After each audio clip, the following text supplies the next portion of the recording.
Hi అండి, ఎలా ఉన్నారు అందరూ? Welcome back to my channel Akshara kitchen. ఇవాళ వీడియో వచ్చేసి ఇంట్లో ఉన్న వాటితోనే స్పైసీగా మటన్ కర్రీ ఎలా ప్రిపేర్ చేయాలో చూపించబోతున్నాను. ముందుగా మన ఛానల్ని ఎవరైనా కొత్త వాళ్ళు చూస్తున్నట్లయితే ప్లీజ్ సబ్స్క్రైబ్ చేసుకోండి. అలాగే వీడియోని చివరి వరకు చూసి ఒక చిన్న లైక్ ఇవ్వండి. మీరు ఇచ్చే లైక్ వల్ల మన వీడియో అనేది మరి కొంతమందికి రీచ్ అవుతుంది. ఇక వీడియో స్టార్ట్ చేద్దాం. ముందుగా 1/2 kg మటన్ని శుభ్రంగా క్లీన్ చేసుకొని 1 టేబుల్ స్పూన్ పసుపు, 1 టేబుల్ స్పూన్ ఉప్పు, 1 టేబుల్ స్పూన్ కారం, అలాగే 1 టేబుల్ స్పూన్ ధనియాల పొడి, 1 table spoon garam masala, 2 table స్పూన్ల అల్లం వెల్లుల్లి పేస్టు, 2 టేబుల్ స్పూన్ల పెరుగు, 1 టేబుల్ స్పూన్ ఆయిల్ వేసుకోవాలి. తర్వాత మసాలా అంతా ముక్కకు పట్టే విధంగా చేతితో కలుపుకొని 10 నిమిషాలు మ్యాగ్నేట్ చేసి పక్కన పెట్టుకోవాలి. 10 మినిట్స్ తర్వాత పొయ్యి మీద కుక్కర్ గిన్నె పెట్టుకొని 2 టేబుల్ స్పూన్ల ఆయిల్ వేసుకోవాలి. ఆయిల్ వేడయ్యాక 2 బిర్యానీ ఆకులు, 4 లవంగాలు,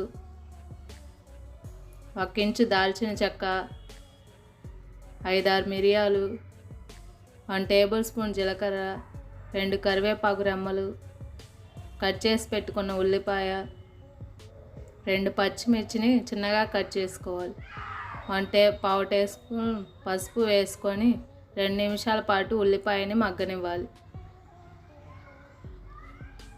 2 మినిట్స్ తర్వాత ముందుగా మ్యాగ్నేట్ చేసి పెట్టుకున్న మటన్ని కుక్కర్లో వేసుకొని ఒకసారి గరిటెతో కలుపుకోవాలి.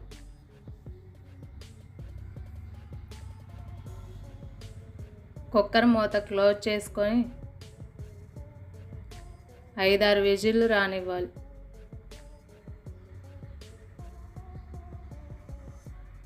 స్టవ్ ఆఫ్ చేసి కుక్కర్లో ఆవిరంతా బయటికి పోయాక కుక్కర్ మూత ఓపెన్ చేసి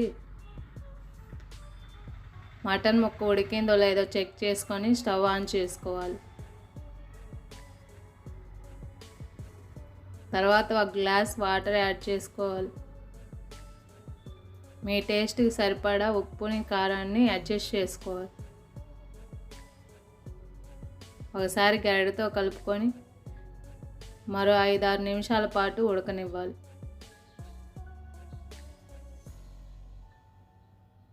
5 మినిట్స్ తర్వాత 1 టేబుల్ స్పూన్ కొబ్బరి పొడిని యాడ్ చేసుకొని మరొకసారి గరిటెతో కలుపుకొని మరో 5-6 నిమిషాల పాటు ఉడకనివ్వాలి. 5 మినిట్స్ తర్వాత కొత్తిమీర పుదీనాతో గార్నిష్ చేసుకొని స్టవ్ ఆఫ్ చేసుకుంటే మన స్పైసీ మటన్ కర్రీ రెడీ. మీకు కనుక నా వీడియోస్ నచ్చినట్లయితే లైక్ చేయండి, షేర్ చేయండి. ఇలాంటి మరిన్ని వీడియోస్ కోసం మన ఛానల్ని సబ్స్క్రైబ్ చేసుకోండి.